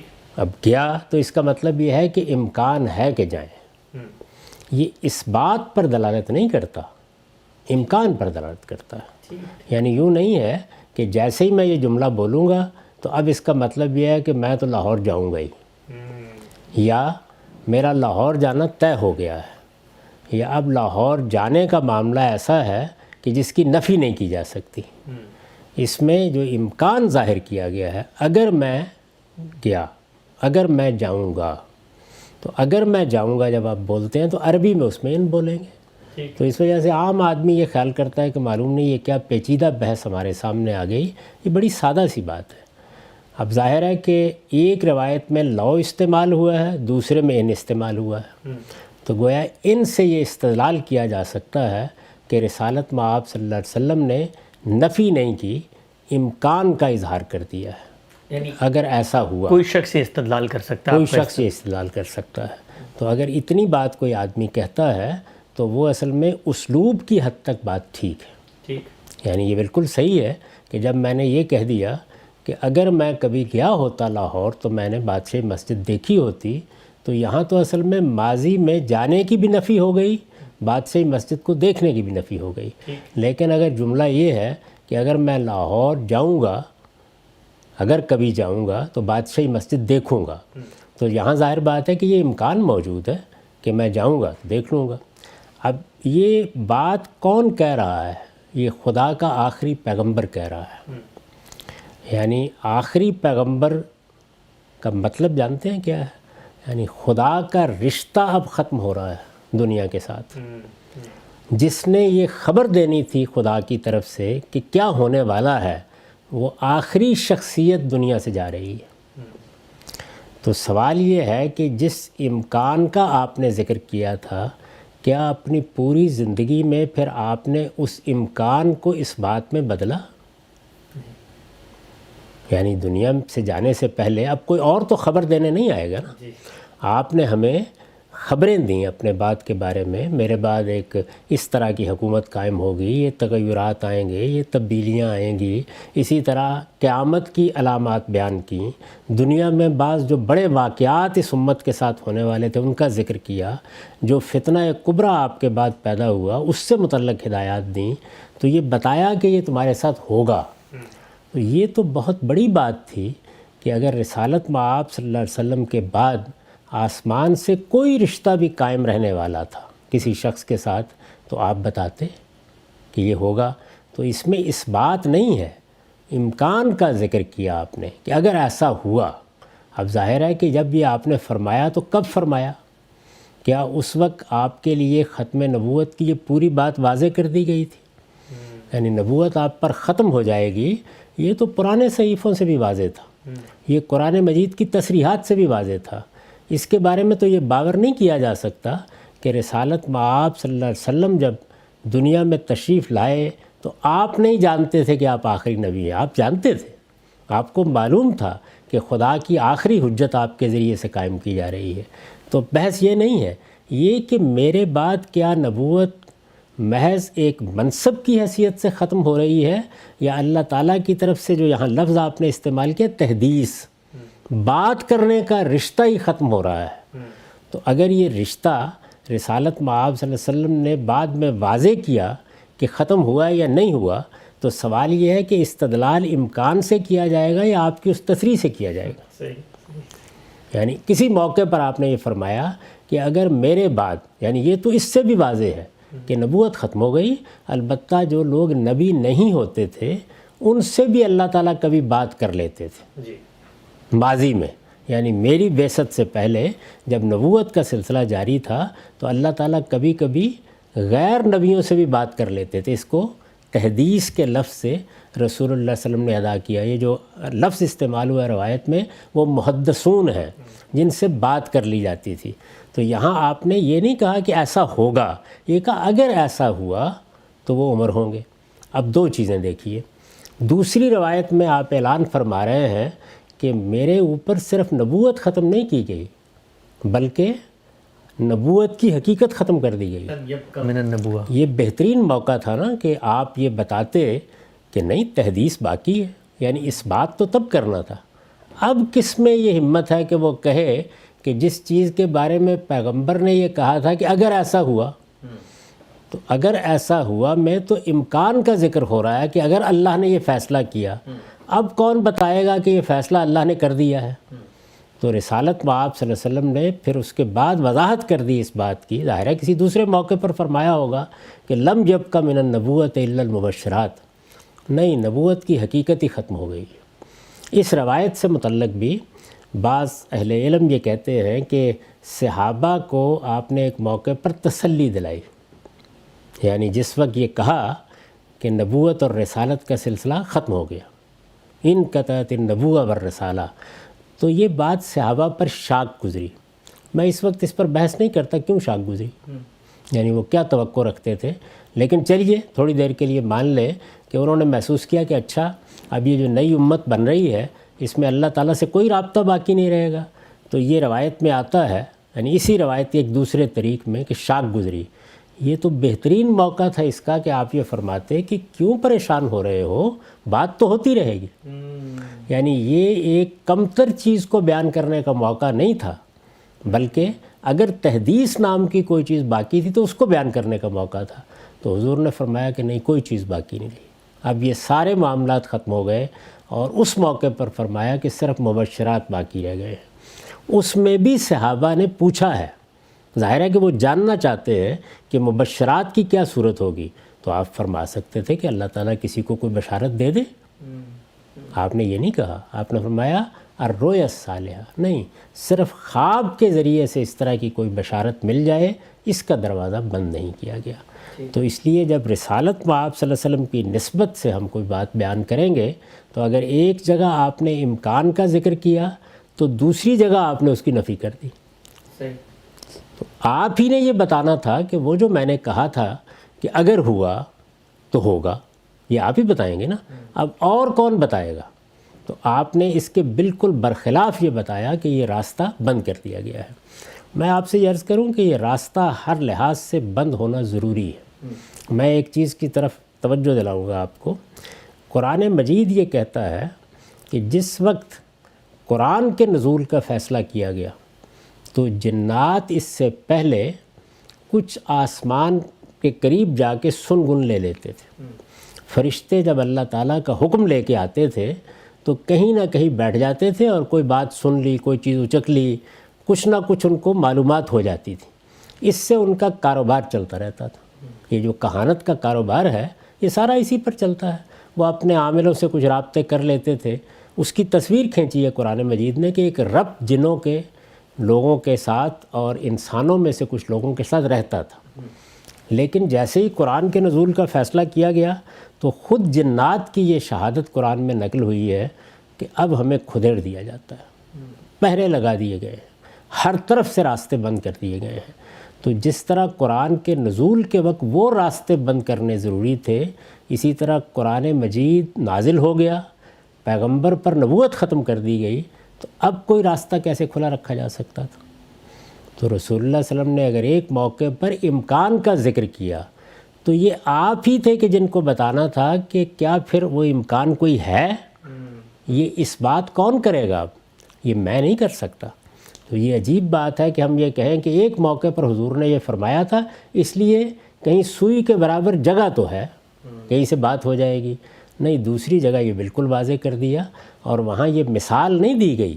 اگر آپ اسی روایت سے استدلال کریں کہ صحابہ پر شاک گزرا تو یہاں تو اصل میں اوپر کی بات بیان کرنی چاہیے تھی نا۔ یہ کہنا چاہیے تھا کیوں پریشان ہو رہے ہو، باتیں بھی ہوں گے، فرشتوں کو بھی دیکھو گے، تم زیارتیں بھی کرو گے، ان سے اقتباس بھی کرو گے، ملائے اعلیٰ کے حال بھی تم پر کھولے جائیں گے، کائنات کے ساری چیزیں بھی تمہیں دکھائی جائیں گی، یہ کہنا چاہیے تھا نا۔ آپ نے ایسی کوئی بات نہیں کہی۔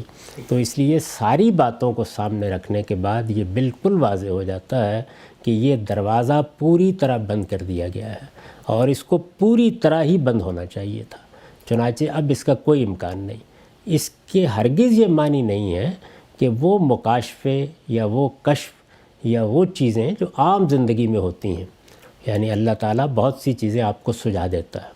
وہ ایک عامی کو سجھا دیتا ہے, عارف کو سجھا دیتا ہے, کسی فن کے ماہر کو سجھا دیتا ہے. سائنسدانوں کے آپ حالات پڑھیں, اس پہ بھی معلوم ہوتا ہے وہ کوئی محسوس رابطہ نہیں ہوتا. یعنی اللہ تعالیٰ باقاعدہ طریقے سے کلام کرے. دیکھیے اس کی صورتیں قرآن نے بیان کی ہیں کہ کسی انسان کے ساتھ اللہ اگر کلام کریں گے تو ان صورتوں میں کریں گے. وہ بیان کی ہے نا, ان صورتوں میں سے ہر صورت ختم ہو گئی.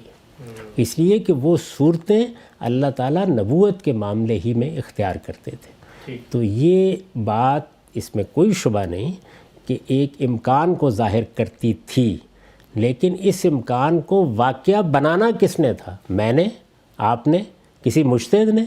یہ اسی ہستی کو بنانا تھا جس نے یہ بات کہی, تو اسی ہستی نے اس کی نفی کر دی. تو اس لیے معاملہ ہمیشہ کے لیے ختم ہو گیا. ٹھیک. ہم سب ایک اور پہلو سے میں چاہتا ہوں ذرا آپ علمی لحاظ سے بتائیں, جو آپ کا نظام فکر ہے اس میں اس بات کو کیسے سمجھا جائے گا.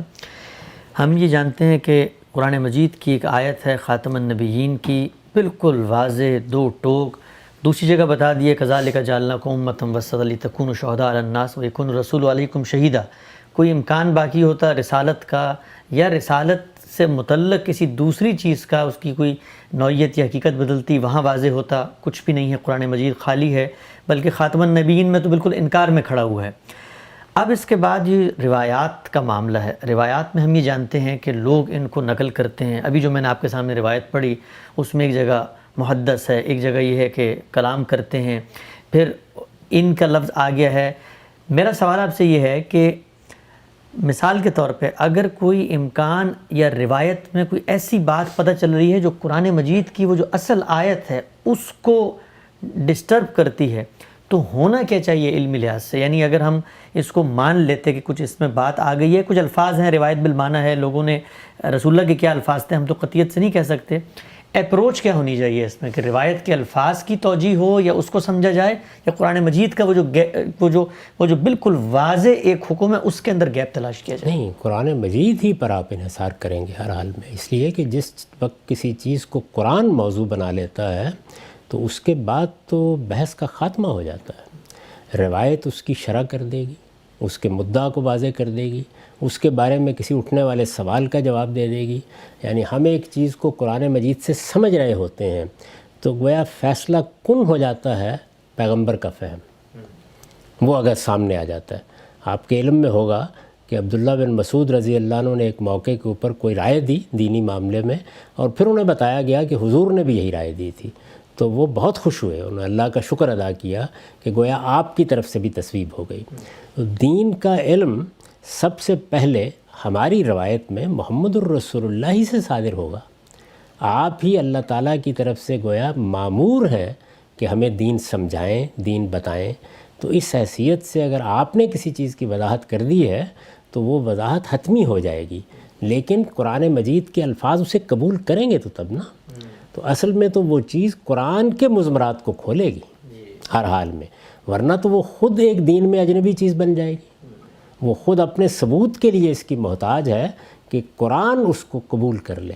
یعنی قرآن کا بیان اپنے اطلاقات کے ساتھ, اپنے لوازم کے ساتھ, اپنے تقاضوں کے ساتھ اس کو اپنے دائرے میں لے لے. تو جب اللہ تعالیٰ نے یہ فرمایا کہ نبوت اس طرح ختم ہو گئی ہے کہ گویا نبیوں کے سلسلے پر مہر لگا دی گئی ہے, یعنی اللہ تعالیٰ نے یہ جو منصب رکھا ہوا تھا کہ وہ لوگوں کی ہدایت کے لیے اپنی طرف سے لوگوں کو بھیجے گا.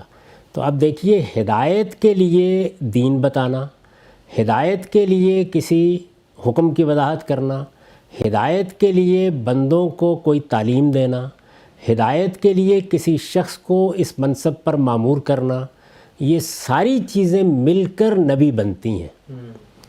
یعنی جو نبی کا لفظ ہے یہ کوئی لغت کا لفظ نہیں ہے کہ آپ اسے لغوی معنی میں کہیں کہ میں استعمال کر لوں گا. یہ عربی زبان میں لغوی معنی میں استعمال ہی نہیں ہوتا, ایک اصطلاح ہے. یہ اصطلاح ہی اصل میں ایک مذہبی اصطلاح ہے, اور اس اصطلاح کا مطلب ہی یہ ہے کہ اللہ تعالیٰ نے ہدایت کے لیے جو انتخاب کیا تھا انسانوں کا, وہ سلسلہ ہے جس پر مہر لگا دی گئی ہے. اب ہدایت دینے کا عمل اگر اللہ تعالیٰ اس کے باوجود کر رہے ہیں تو مہر نہیں لگی. کسی کو اس طرح کے کسی کام کے لیے معمور کر رہے ہیں تو مہر نہیں لگی، اور اگر کوئی آدمی آگے بڑھ کر دعویٰ بھی کر دیتا ہے تو پھر تو مہر کے لگنے کیا یعنی اس کے تصور کا بھی خاتمہ ہو گیا۔ تو اس لیے یوں نہیں ہے کہ آپ اوپر سے چلیں اور آپ یہ کہیں کہ ہدایت تو اللہ تعالیٰ اب بھی کسی ذریعے سے دیں گے، لیکن یہ نہیں ہوگا کہ معمور کیا جائے ہدایت پر، یا آپ یہ کہیں کہ معمور تو کریں گے لیکن وہ شخص اپنے آپ کو نبی نہیں کہے گا۔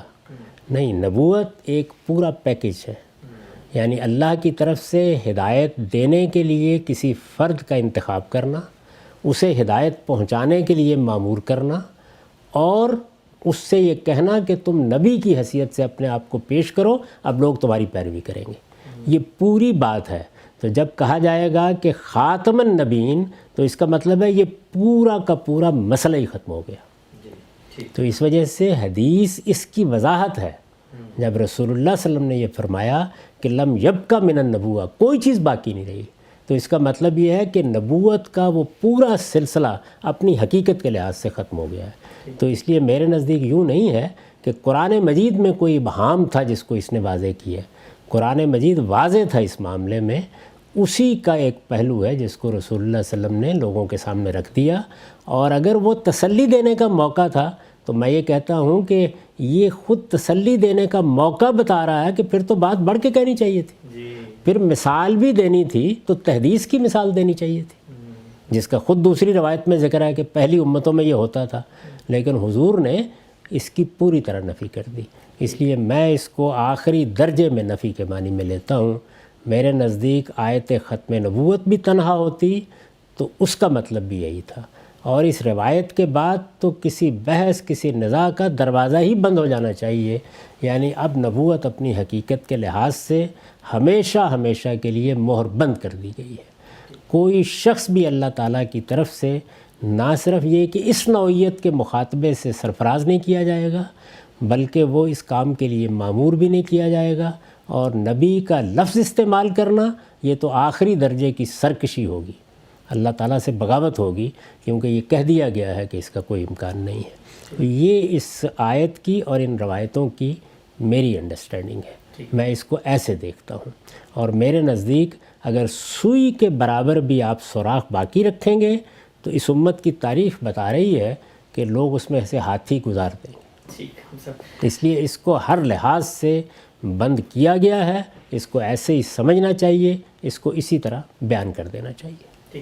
آخری سوال اس موضوع سے متعلق، یہ جو آپ نے بات اپنی کتاب میں لکھی ہے کہ کشف اور الہام اور مخاطبے اور مکاشفے سب کا خاتمہ ہو گیا ہے، تو ایک خلط مبحث لوگ پیدا کرتے ہیں کہ الہام تو آپ دیکھیں قرآن مجید یہ بیان کرتا ہے شہد کی مکھی کو بھی ہوتا ہے، اللہ تعالیٰ نے الہام خیر و شر کا بھی انسان میں کیا ہے، اور ہم بھی یہ دیکھتے ہیں کبھی کوئی کسی معاملے میں تردد ہوتا ہے، نیک آدمی کو اللہ تعالیٰ کوئی بات سجھا دیتا ہے، تو الہام کی نفی نہیں کرنی چاہیے، لیکن آپ نے علی الاطلاق الہام کی بھی نفی کی ہے۔ یہ کس الہام کی نفی وہاں کی گئی ہے اور کس کا ثبوت ہے جو بعد میں ہوتا ہے؟ دیکھیے، ایک زبان ہوتی ہے نا، اس میں لفظ اگر پہلے سے موجود ہوں تو مختلف مدارج کے لیے استعمال ہوتے ہیں۔ اب آپ مجھے یہ بتائیے کہ وحی کا لفظ بھی استعمال ہوا ہے شہد کی مکھی کے لیے، اسے آپ پیغمبر مان لیں گے؟ نہیں، وہ جبلی وحی ہے۔ یعنی ایک یہ ہوتا ہے کہ اللہ تعالیٰ کوئی اصطلاح بنائے، جیسے نبوت ہے، یہ اللہ تعالیٰ کی مقرر کردہ اصطلاح ہے، اس کا کوئی لغوی استعمال عربی میں ہے ہی نہیں سرے سے، یعنی یہ جب استعمال کیا جائے گا یہ اسی طرح اللہ تعالیٰ کی طرف سے معمور ہونے والی ہستیوں کے لیے استعمال کیا جائے گا، اور اس کا مطلب بھی اصل میں کیا ہے، یہ اس نبی عظیم کی خبر دینے آتے ہیں۔ یہ فرمایا ہے نا کہ بعث اللہ النبیین مبشرین و منذرین، وہ نبی عظیم کیا ہے؟ قیامت کی منادی، وہ کرنے کے لیے آتے ہیں، یعنی اللہ کی طرف سے ہدایت پاتے ہیں، اس منصب کے لیے معمور کیے جاتے ہیں، اور پھر اٹھ کر لوگوں کو کہتے ہیں کہ اب ہم تمہیں خبردار کر رہے ہیں، اور یہ کہہ کے خبردار کر رہے ہیں کہ انی علی بینۃ من ربی، میں اپنے رب کی طرف سے ایک واضح ہدایت پر ہوں۔ یہ ہے اصل میں نبوت کا منصب۔ تو پیغمبر یہاں سے کھڑے ہو کے بات کرتے ہیں۔ یہ جو اس میں جو الہام ہے یہ محسوس الہام ہے، یہ جبلی الہام نہیں ہے۔ میں نے عرض کیا نا کہ جبلی الہام اللہ تعالیٰ کی طرف سے کوئی بات دل میں ڈال دینا، سائنسدان بھی اسی طرح سے بیان کرتے ہیں. مجھے خود بارہا اس کا تجربہ ہوا ہے کہ ہم کسی چیز پر غور کر رہے ہیں، سمجھ میں نہیں آ رہی، سوئے ہیں، اٹھے تو یک بیک آیت واضح ہو گئی. یہ بالکل اور چیز ہے، اس میں کوئی محسوس رابطہ نہیں ہوتا. نفی جس چیز کی جا رہی ہے وہ اللہ تعالیٰ کی طرف سے محسوس رابطے کی ہے. یعنی اللہ تعالیٰ نے گویا فیصلہ کر لیا کہ وہ آپ کو یہ بتائے گا کہ اس وقت آپ یہ کریں، یا آپ کے ذمے کوئی کام لگائے گا کہ یہ کریں. رسالت میں آپ صلی اللہ علیہ وسلم نے جو لفظ استعمال کیا، جو چیز باقی رہے، مبشرات. یعنی میری ایک ذاتی زندگی ہے، اس میں کوئی دین کا کام کرتا ہوں، میں کسی چیز کو ہدف بناتا ہوں، میں حج کرتا ہوں، میں کسی کی کوئی خدمت کرتا ہوں، مجھے کوئی بشارت مل جاتی ہے. یعنی اور وہ بشارت بھی کس صورت میں ملے گی؟ رویا کی صورت میں، خواب کی صورت میں. یعنی آپ نے یہ بھی بتا دیا کہ نوعیت کیا ہوگی، یہ بھی بتا دیا ذریعہ کیا ہوگا. اور خواب ہم جانتے ہیں تمثیل ہوتا ہے، وہ تو کوئی اور خواب کے بارے میں یہ واضح ہے کہ وہ کوئی محسوس چیز نہیں ہوتی اس طریقے سے کہ جو قطعی کر دے معاملے کو، بلکہ وہ ہمیشہ محتمل الوجہین ہوتی ہے. یعنی ہم یا تو اسے حقیقت پر محمول کریں گے یا اس کی تعبیر کریں گے، ہمیشہ ایسے ہی ہوتا ہے. تو اس وجہ سے جو رابطہ رکھا گیا ہے وہ رابطہ ہے ہی نہیں کہ جو پیغمبروں کے معاملے میں تھا. اس لیے میرے نزدیک یہ استثناء اس جنس سے استثناء نہیں ہے، بلکہ یہ اس طرح کا جملہ ہے. اور عربی میں الا اس طرح آتا ہے کہ وہ معاملہ تو سب ختم ہوا، البتہ تم یہ جو خواب دیکھا کرتے ہو اس میں کوئی بشارت مل جائے تو یہ سلسلہ نہیں اللہ تعالیٰ نے بند کر دیا.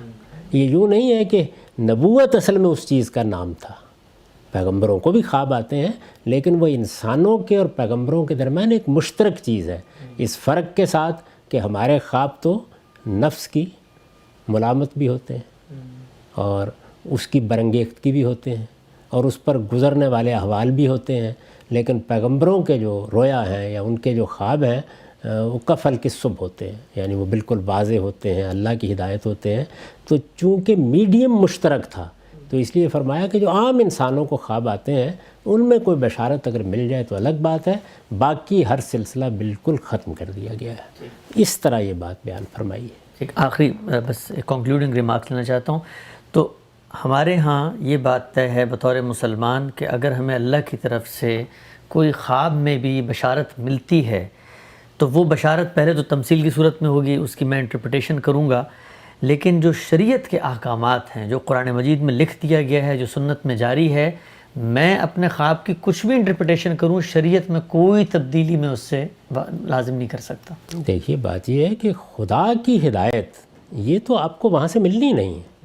خدا کی ہدایت محمد الرسول اللہ سے ملنی تھی، انہی سے ملی ہے، اور قیامت تک وہی دین کا تنہا ماخذ ہے. یہی ساری بحث ہے.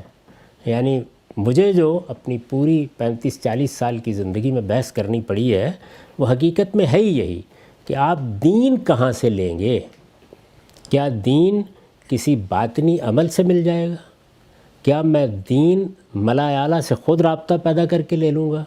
کیا مجھے وہی دین یا وہی ہدایت جو پیغمبر کو دی گئی ہے اس کا کوئی حصہ الگ سے دے دیا جائے گا؟ کیا اللہ تعالیٰ کی معرفت یا اللہ تعالیٰ کے ساتھ تعلق کا کوئی اور ذریعہ بھی پیدا کیا جا سکتا ہے؟ یہی سوال ہے نا. اس کی نفی کی گئی ہے. تو اب آپ کو خدا کی ہدایت لینی ہے. جب آپ کہیں گے یہ دین ہے یا یہ دین کی بات ہے تو آپ کو ہر حال میں بتانا پڑے گا کہ آپ یہ بات قرآن مجید سے اخذ کر رہے ہیں، آپ رسالت میں آپ صلی اللہ علیہ وسلم کی سنت بیان کر رہے ہیں، آپ کی طرف منسوب کسی روایت سے یہ بات اخذ کر رہے ہیں، یہ بتانا پڑے گا. ہمارے ہاں دیکھیے کہ بہت خلط مبس لوگ کرتے ہیں. وہ یہ کہتے ہیں کہ دیکھیے فقہ بھی تو ایک علم ہے، حدیث بھی ایک علم ہے، اس کی اصطلاحات بھی ہیں. ان میں سے کسی علم میں بھی اگر اس ماخذ سے گریز کیا جائے گا تو یہ بدعت ہوگی. کیا فقہا کو چھوڑ دیا جائے گا؟ یعنی وہ کیا کام کرتے ہیں؟ وہ اس دین کو سمجھانے ہیں. آپ ہر وہ علم جو اس ماخذ تک رسائی کے لیے وجود میں لائیں گے، اور ہر وہ علم جس میں اس ماخذ کو سمجھیں گے، اور ہر وہ علم جس کو اس ماخذ سے لے کر انسانوں سے متعلق کریں گے، وہ تو رحمت ہے وہ سارے علوم. کیونکہ ان میں دین کا تنہا ماخذ مان لیا گیا ہے محمد الرسول اللہ صلی اللہ علیہ وسلم کو. وہ علم وہاں سے ڈرائیو ہوگا. اس میں بھی غلطی ہوگی تو بتایا جائے گا یہ غلطی ہے. اس میں اگر استنباط غلط ہوا ہے تو سمجھایا جائے گا کہ یہاں استنباط میں غلطی ہو گئی ہے، اس میں فہم میں غلطی ہوگی تو بتایا جائے گا کہ بڑے سے بڑے آدمی سے بھی فہم میں غلطی ہو سکتی ہے۔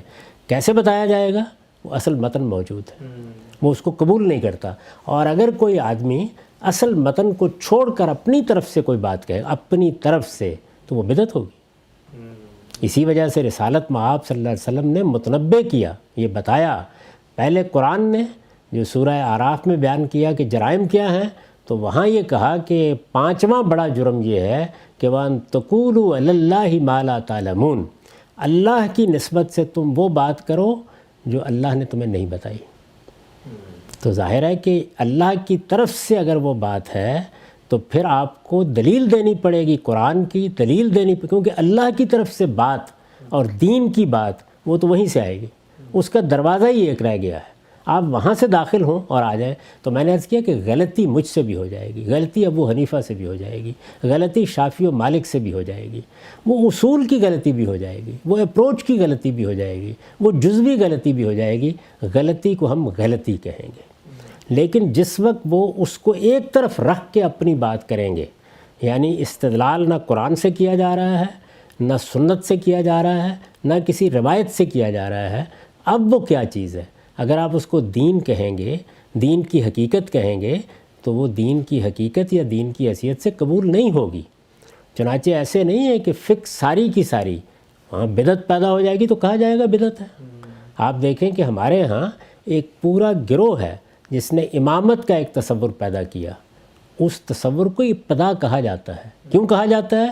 اس لیے کہ وہ اس ماخذ سے لیا نہیں گیا، لیکن اگر کوئی چیز اس ماخذ سے لی جائے گی وہاں بھی غلطی ہو جائے گی۔ تو یہ جتنے علوم ہیں مسلمانوں کے ہاں، یہ اس لیے قبول کیے جاتے ہیں کہ یہ یا تو رسائی کا ذریعہ بن رہے ہیں۔ مثلا میں عربی سیکھتا ہوں، میں نحو پڑھتا ہوں، میں صرف پڑھتا ہوں، میں عربی ادب کا مطالعہ کرتا ہوں، جاہلی شاعری پڑھتا ہوں، مقصد یہ ہوتا ہے کہ اس زبان تک رسائی ہو جائے جس میں قرآن ہے، تو یہ سب جائز چیزیں یہ علم کہلائیں گی۔ یہ کیا کیا جا رہا ہے؟ یہاں کوئی نیا دین نہیں بنایا جا رہا، بلکہ وہ ذرائع ہیں جن سے ہم، یعنی مجھے ایک شہر میں جانا ہے، اس کے لیے میں دیکھتا ہوں ٹرین ملے گی، جہاز سے جاؤں گا، یہ وہ چیزیں ہیں۔ اسی طرح جو فقہ ہے یا حدیث ہے، مثلا محدثین کیا کر رہے ہیں؟ رسالت مآب صلی اللہ علیہ وسلم کی طرف جو دین کا ماخذ ہے، تنہا ماخذ ہے، کوئی چیز منسوب کر دی گئی، اس کی تحقیق کر رہے ہیں۔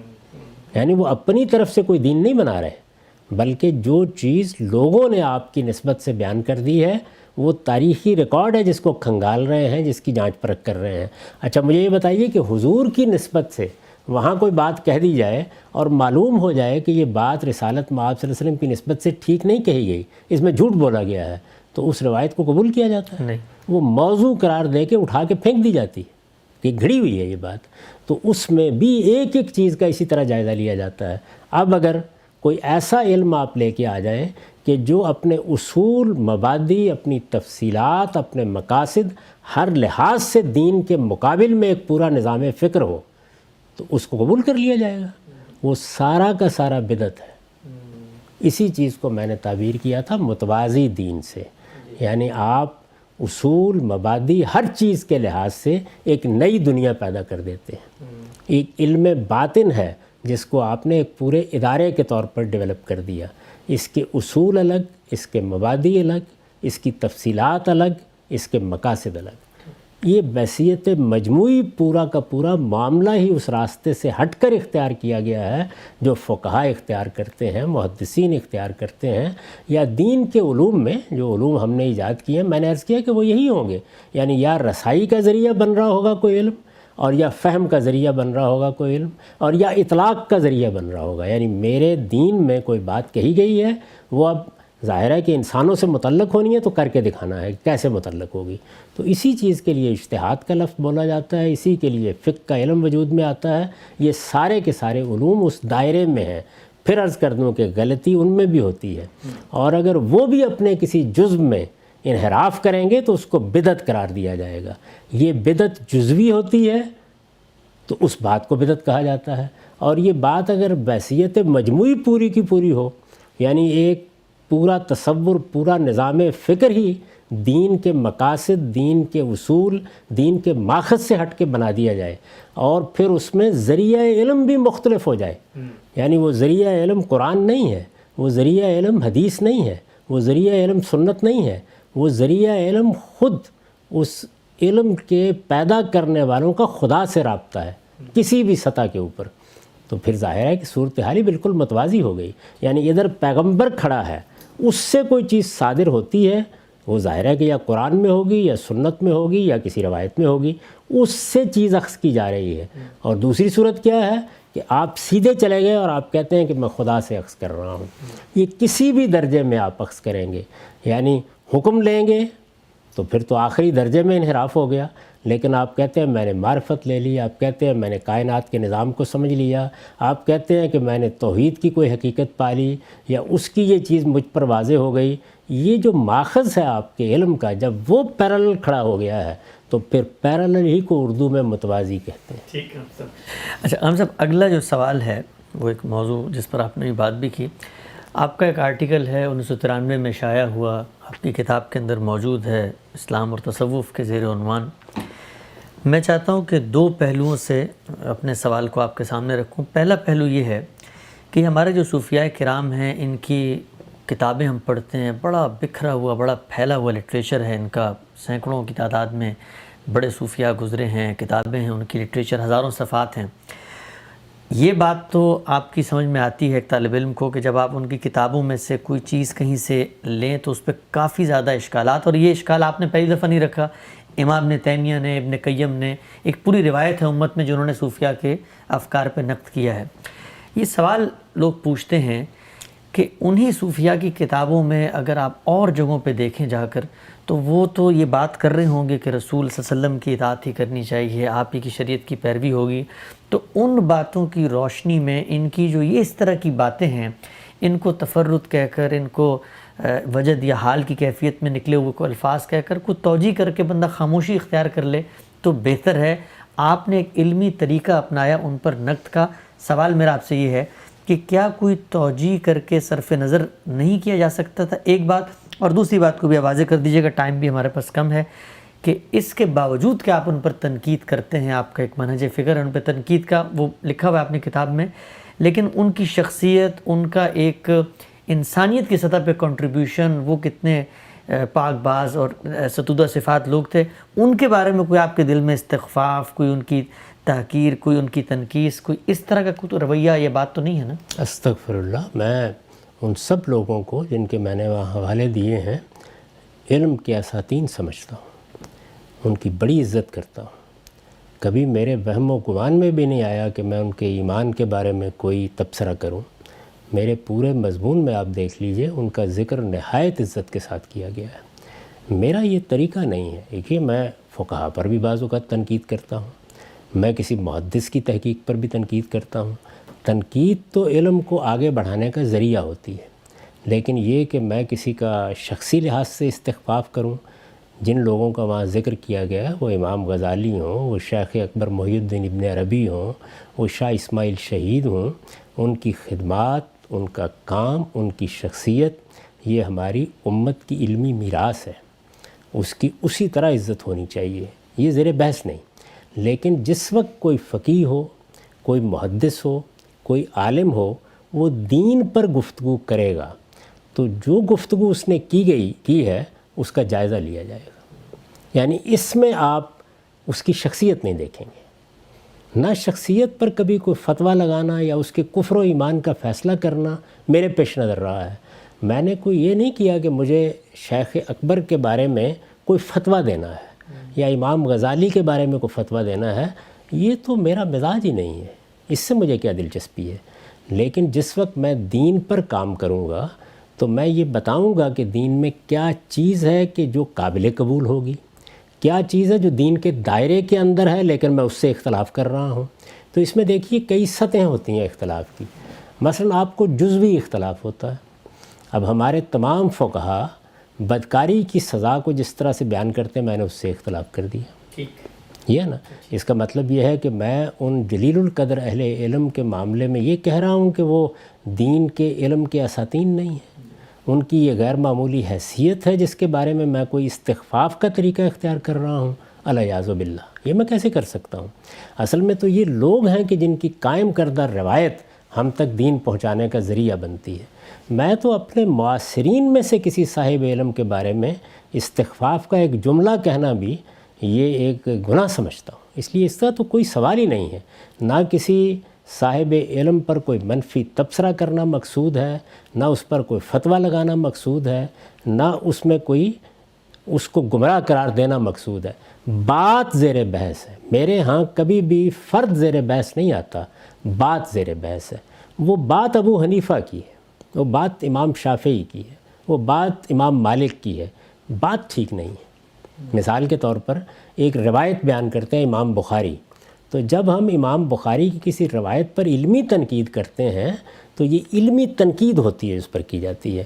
بعض اوقات یہ تنقید جزوی ہوتی ہے، وہ تو ہر شخص پر ہوتی ہے، کوئی بھی اس سے بچا ہوا نہیں ہے، محدث پر بھی ہوگی، فقیہ پر بھی ہوگی، عالم پر بھی ہوگی۔ بعض اوقات یہ اصولی ہوتی ہے، بعض اوقات یہ اساس میں ہوتی ہے، اور بعض اوقات یہ پورے دینی فکر اور نظام پر ہوتی ہے۔ تو وہ تنقید اصل میں اس پورے نظام فکر پر کی گئی ہے، اس میں کسی ایک فرد کا کوئی اقتباس لے کے اس کو کٹہرے میں کھڑے کرنا مقصود ہی نہیں ہے۔ اس سے میں اللہ کی پناہ مانگتا ہوں، اسی وجہ سے وہاں میں نے کسی ایک فرد کو موضوع نہیں بنایا، نہ وہ امام غزالی پر کوئی مقالہ ہے، نہ وہ ابن عربی پر کوئی مقالہ ہے۔ اس میں بحیثیت مجموعی یہ جو علم باطن کے بڑے لوگ ہیں ان کی چیزوں کو سامنے رکھ کر یہ بتایا گیا ہے کہ یہ پوری کی پوری تصویر ہے، اس کو آپ اسلام کے مقابل رکھ کے دیکھ لیجئے۔ اس کے لیے لفظ متوازی استعمال کیا گیا ہے، اس لیے کہ ذریعہ علم تبدیل ہو گیا ہے، یعنی وہاں یہ ہے۔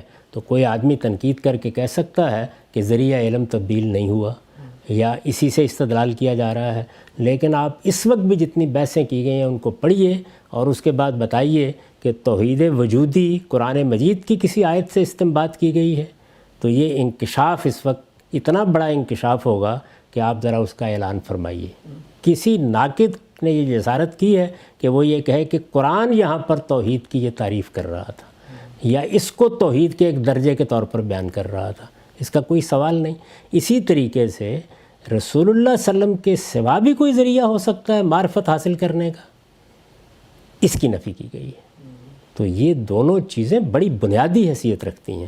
یہ مسلمان امت کا پورا علم اس کے اوپر قائم ہے، ایمان بھی، توحید پر اور ختم نبوت پر۔ تو اس لیے ان چیزوں کو بنیاد بنا کے یہ بتایا گیا ہے کہ یہ اس کے مقابل میں ایک تصور ہے۔